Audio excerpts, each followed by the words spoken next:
Thank you very much, Mr. Chairman. I want to commend you for holding what I hope is one of many hearings in this committee concerning the acquired immune deficiency syndrome. As AIDS continues to spread in epidemic proportions, it's essential to continually evaluate both the current battle against AIDS and the fight on behalf of the estimated 270,000 people who will have AIDS in 1991.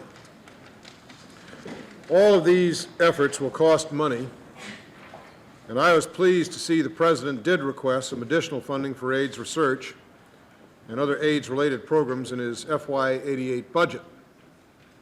However, while the President proposed a small increase for AIDS research, he also proposed a large cut in the funds for basic biomedical research.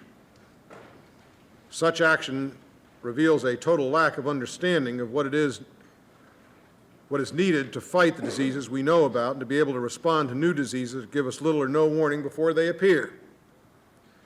I think most of my friends in the medical community would agree that the speed with which we identified and cloned the AIDS virus was due in large measure to the basic research funding that had preceded such discovery.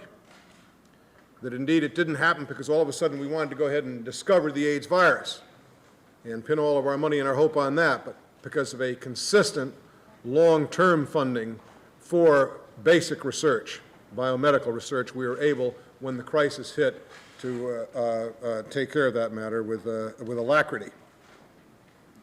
Additional funding for AIDS is essential, but at the same time we must maintain the basic research efforts that make possible so much of what modern medical science can do. We cannot sacrifice one for the other.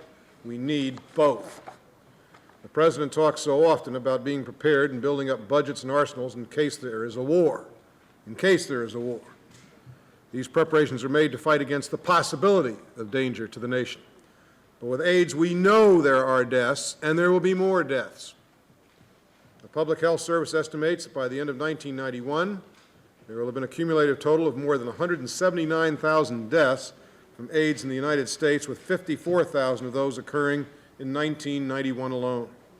Thousands of people continue to die each year from cancer and heart disease and Alzheimer's, and yet the President would propose a retreat from the dollars that are most needed to find treatments and cures for those diseases.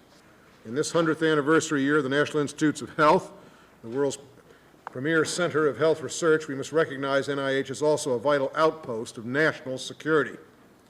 Assuring this security requires that research and treatment efforts be supported broadly.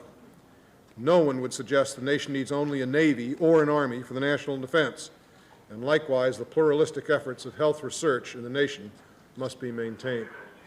Thank you, Mr. Chairman. Thank you very much, Senator Weicker, for your comments.